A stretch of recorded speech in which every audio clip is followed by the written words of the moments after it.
Mas e Nickel Boys, cara? Nickel Boys é do caralho. É muito maneiro, cara. Pra mim, é o melhor filme do Oscar. Eu tô muito feliz. Eu vi duas vezes o filme. Ó. Porque claramente o filme só foi indicado porque é do romance do Coleman Whitehead, que foi Colson Whitehead, eu acho, na verdade, que é um livro que foi super bem recebido, ganhou o Pulitzer e tal. Mas eu não li o livro, porque deixa claro, mas é um filme que ele é super inventivo e ele não é aquele filme que só tá filmando o que tá escrito no livro, sabe? Ele é um filme inventivo pra caramba. Ele tem esse gimmick, qual é a palavra? Esse dispositivo de ser contado em primeira pessoa, em perspectiva, a câmera subjetiva o tempo todo. E ele usa isso muito bem para ir moldando a narrativa do filme. E tem umas brincadeiras ali experimentalistas que eu gosto muito também. Enfim, para mim o melhor filme do Oscar, um ótimo filme. Eu fiquei muito empolgado para ver mais filmes do Ravel Ross, que é o primeiro filme de ficção dele, inclusive, né? Não acho que é o meu favorito ainda, mas gostei muito também do filme. E isso que você trouxe é interessante, porque ele tem um uso dos dispositivos cinematográficos, e quando a gente fala de dispositivo, a gente está falando da câmera, sobretudo quando a gente está falando do filme. Mas os dispositivos podem ser a própria sala do cinema, enfim. Sim, sim. Mas no caso aqui, o próprio uso do dispositivo cinematográfico como um uso criativo para conduzir a própria noção do eu, né? Então, a gente, como o POV é usado o tempo inteiro ali, e aí essa noção da câmera subjetiva e tudo mais, ela, antes de tudo, marca a presença da câmera. Então a gente sabe que a câmera constantemente está caminhando pelo cenário, inclusive criando plano e contraplano quando entra o segundo ponto de vista. Sim. Porque o início do filme é sobre um ponto de vista específico. É só do Elwood. Perfeito. É quase sempre só um ponto de vista e depois entra um segundo que vira dois grandes pontos de vista, criando inclusive planos e contraplanos nessa maneira inventiva de lidar com isso. Só que eu acho mais interessante nisso tudo é que isso não vira um artifício dispositivo meio banal. Sim. Como se o diretor quisesse só, tô usando isso aqui para ser experimental. Não, ele nos coloca nessa posição de ser um deles, mas ao mesmo tempo num ponto de desconforto na medida que a gente não pode ser um deles. A gente não consegue sentir aquilo que está sendo sentido como um deles. Criando uma história das questões raciais americanas num lugar bem fechado, mas que conecta desde a escravidão antiga até a escravidão moderna. Sim. Sob esse ponto de vista daqueles que viveram e que vivem até hoje.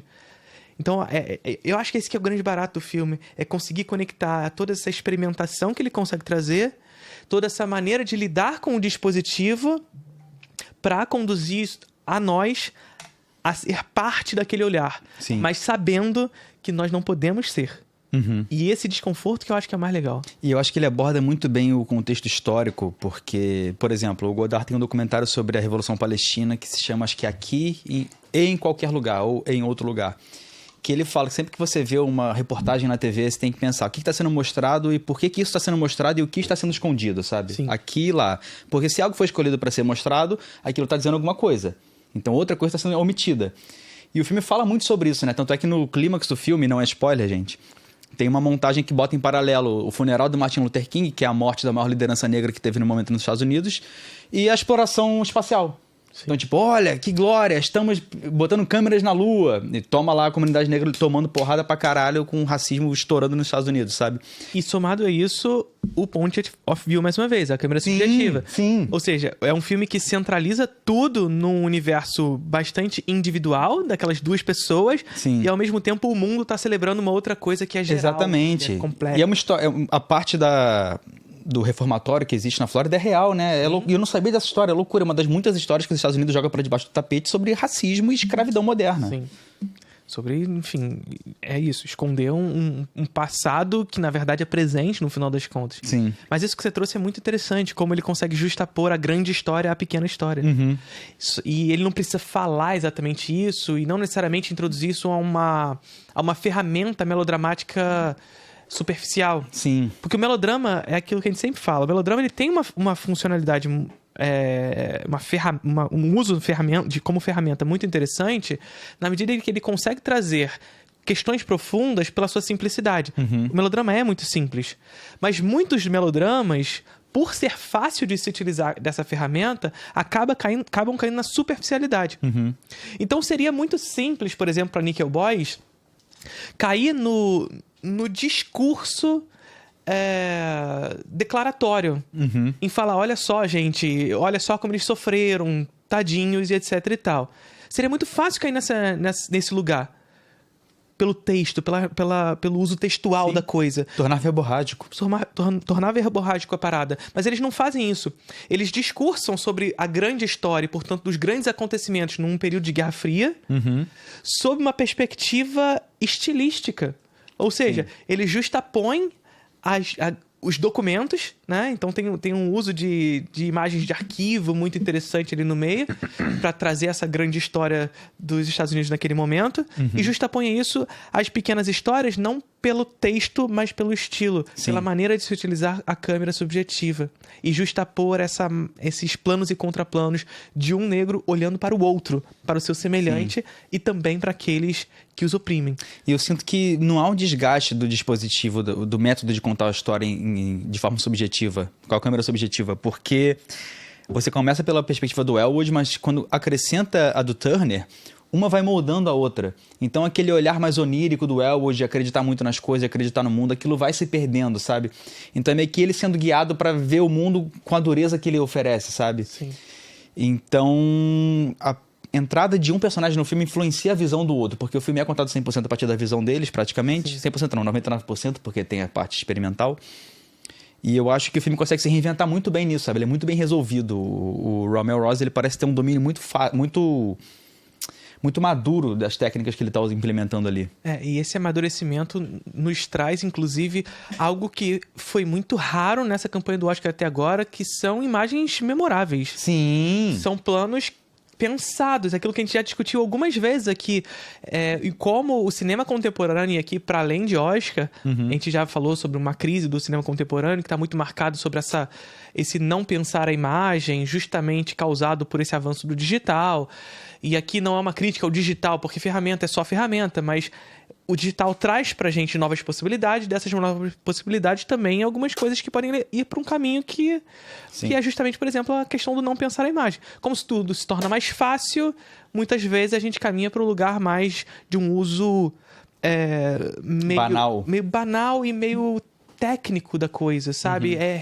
Replicado da coisa. De vícios que se confirmam e que se repetem o tempo inteiro. E aqui em Nickel Boys, apesar da facilidade que o digital traz e que, portanto, retira o autor muitas vezes desse lugar de pensar o plano e mais pensar cenas bonitas do que pensar semanticamente as coisas. Não. Aqui a gente vê alguns usos desses dispositivos, usos dessas técnicas para nos trazer imagens semanticamente interessantes. Que criam sentido justamente pra cena. Sim.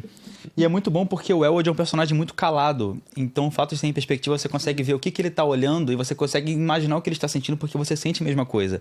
Quando ele tá, sei lá, numa loja olhando pro chão e tem duas mulheres na bancada, ele tá olhando pros sapatos, sabe? Sim. E ele começa a ver uma beleza ali nos sapatos sincronizados, as mulheres se movendo de um lado pro outro. Sim. Então, é um cara que ele busca muito essa beleza das coisas simples. E é muito foda como o filme lida com isso, porque ele sustenta essa sensibilidade dele até quando ele vai preso. Sim. A cena que ele tá no carro e ele tá olhando as pessoas andando na rua e ele tá encarcerado, sabe? Você vê o reflexo do rosto dele no vidro. Pô, é muito bonito, cara. É muito triste, mas é muito bonito.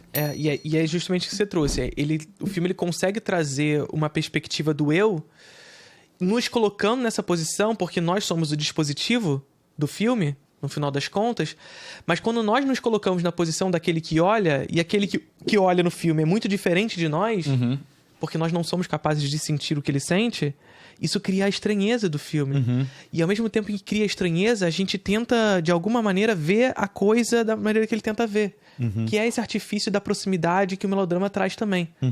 A cena, por exemplo, que os dois estão juntos se abraçando, olhando pra cima, no espelho, aquela cena é lindíssima. Muito. Porque é uma das primeiras vezes que a gente vê os dois juntos, no mesmo plano. Isso já é uma coisa... E isso já acontece mais quase pro final do filme. E a gente vê os dois no mesmo plano, coisa que a gente não tinha visto em nenhum momento, porque era quase sempre um olhando para o outro. Então você via o olhar de um para o outro e o outro para o um. Então era aquela questão do plano e contraplano pela câmera subjetiva. E naquela cena, finalmente, a gente vê os dois no mesmo plano. E isso cria um impacto muito importante em termos de montagem, de fato. Né? Que é o que o Bazin trazia pra gente sobre essa noção do usar o os personagens no mesmo plano pra criar esse senso de realidade. E isso não acontecia durante o filme inteiro, faltava. E quando chega, e é essa única vez é impactante. E eles estão olhando pra cima. É linda a cena. E o que vem em seguida é tristíssimo. Porque é praticamente em seguida que começa o filme a cair num lugar ainda mais pesado, digamos assim. Imediatamente após uma cena que encontra essa beleza. Sim. Que encontra uma espécie de companheirismo de dois parceiros que estão ali tentando encontrar uma maneira de lidar com aquilo tudo. Enfim.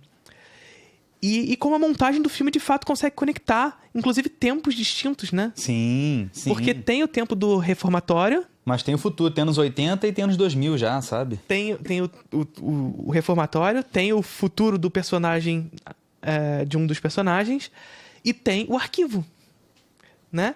Que é ao mesmo tempo que a história está acontecendo, mas é a história geral, é de outro espaço, de outro momento, né? Então, como o filme ele consegue reagir a esses três tempos e conseguir justapor eles, inclusive fazendo com que o plano do futuro crie até uma noção de mistério. Quem é aquela pessoa? Exato. A gente não sabe em nenhum momento. Por uma lógica gamificada. Você vê over the shoulder, né? Você vê por trás. Terceira pessoa. Terceira pessoa, como se fosse uma coisa meio videogame também, né? Maravilhoso. Maravilhoso. É, de fato, assim, um filme, uma pedra preciosa no meio disso tudo. E é muito doido pensar como ele pensou realmente o plano, sempre que ele vai filmar com a perspectiva dos personagens, sabe? Tipo, o Elwood sempre começa olhando pra baixo. Ele chega pra trabalhar no campo lá, tá vendo as crianças todas sendo escravizadas. Isso cria personalidade, Cria personalidade, porque ele começa olhando pra baixo, ele olha timidamente pra cima, olha pra baixo de novo, depois ele levanta a cabeça e consegue ficar olhando, porque ele é um personagem introspectivo, ele é um cara tímido, sabe? E não precisa, isso tudo não precisa ser falado. Dito. Sim. E nem mesmo, e isso aqui até mais, ele não precisa ser dito, mas ele também não precisa ser mostrado semblante, sabe? Sim. Porque o mais convencional numa montagem tradicional, até mesmo efeito Kuleshov, etc., é você mostrar o plano e contraplano para você, na feição do personagem, criar o seu sentimento. Né? Então, o que ele vê, o que ele sente imediatamente depois. Só que não tem isso. Porque o contraplano dele, na verdade, é o que ele está olhando. Sim. Voltar para ele não tem. É a maneira que ele olha para as coisas. Que ele olha para baixo, que ele olha para cima, para o que ele está olhando, porque ele escolhe olhar. Sim. A escolha dele do que olhar e do que não olhar. No momento que ele está mais raivoso por algum motivo, por exemplo, para onde ele está olhando? Por que ele escolhe olhar para aquilo? Quando ele está mais introspectivo, para onde ele olha? Por que ele está olhando para aquilo? E isso tudo gera sentimento, gera justamente a personalidade do espectador, uma certa psicologia do filme, né? E cria até uma sensação de presenças fantasmas para os personagens, por você não poder ver o rosto deles constantemente, sabe? É como se aquilo fosse uma memória apagada. Sim. Apagada pelo racismo dos Estados Unidos. Perfeito. Filmaço. Cara, filmaço, sério. Fiquei muito surpreso. Não porque eu esperava coisa ruim, mas porque eu não conheço o diretor, primeiro longa-metragem dele. E não sabia o que esperar do filme. Eu vi, eu fiquei assim, embasbacado. Gostei muito mesmo. Perfeito. E curiosamente, o único filme da lista do Oscar que vai direto pros streamings. E curiosamente, segundo ano seguido que o filme que vai direto pro streaming é o filme que é desovado num release de imprensa e a temática é racial. Perfeito. Que nem com o do Ficção Americana ano passado. Que eu não vi. No caso não é bom. Não vi. Mas vale a menção. Né? Porque também... Porque assim, ser bom ou não, no ano passado tava cheio de filme ruim também. Mas foram pro cinema. Sim. Sabe? É isso. Nickel Boys, uma grata surpresa. Grata surpresa. Reformatório Níquel no Brasil, né? Reformatório Níquel. Eu acho que é o mesmo nome do romance. Nickel Boys também tá lindo. Os dois nomes muito bonitos. Vejam Nickel Boys, gente. Vejam, sério. Estreou hoje na Prime Video. Foi o primeiro filme do Oscar que me fez chorar. E esse eu chorei. Eu até ia puxar aqui enquete, mas nem precisa, porque as pessoas estão realmente morrendo de amores pelo filme. Cara, viu, tá super falando assim, que amou, então assim... E é um negócio tão empolgante, porque é tão difícil você ver um filme americano que experimenta ser reconhecido, sabe? Então, fiquei feliz que esse filme foi indicado. Claro que tem inúmeros fatores que fizeram ele ser indicado, mas geralmente são filmes tão convencionais, sabe? E é aquilo que a gente falou já, até, né? Teve um comentário aqui do Kleber que botou, se não ganhar nada, já vai estar ganhando muito. Eu acho que tem uma boa chance de levar um roteirinho adaptado aí. Tu acha que tem? Eu acho que tem. Eu acho que tem uma chance aí. Eu acho que eles não vão querer deixar esse filme de mão a banana, não. Eu acho. Não vou... Assim, não é favorito, mas eu acho que tem essa... Tá concorrendo com quem? Roteiro adaptado? Ainda estou aqui. Não, mentira, ainda estou aqui. Isso aqui não tá. Mas Wicked, eu acho que... que é da peça. Conclave. Conclave, eu acho que Emília Pérez, tá? Não sei. Não lembro. Enfim. Mas Emília Pérez e Sing Sing. Sim, eu também não vi. Eu não lembro nem se Nickel Boys tá, mas eu acho que tá. Mas... Bem, digam aí no chat quem tá concorrendo ao melhor roteiro adaptado. Isso, me lembrem aí, por favor. Mas é isso. Eu acho um baita filme.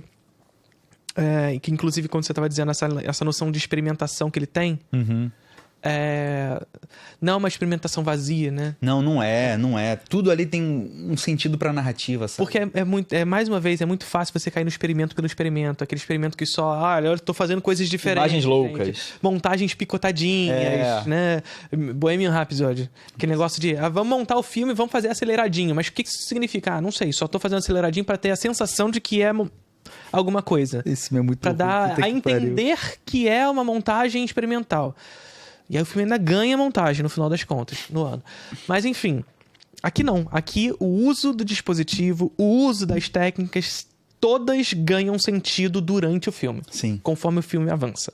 Maravilhoso. E eu, assim, filmaço. Filmaço. Valeu o Oscar. Valeu a maratona. Se não fosse o Oscar, eu não veria esse filme, provavelmente, sabe? É isso. O Oscar nos trouxe alguma coisa ainda. Dia 2 de março, dia do Oscar, o Desencontros vai fazer uma mega live aqui. Cara, vamos ter o Otávio Gá em live simultânea com o canal Super 8 e vai ser imperdível. 6 horas ao vivo, comentando o tapete vermelho, as indicações, as premiações, nossos comentários, nossas análises. Vamos falar sobre os filmes, sobre a Fernanda Torres, ainda estou aqui. Muita coisa imperdível. 2 de março, domingo, hein? Não perde. A live vai começar às 6 horas da tarde e a gente vai ficar conversando aqui sobre cinema, ó, um bom tempo. Então, já bota a gente de segunda tela, bota todo mundo pra assistir. Espero você lá.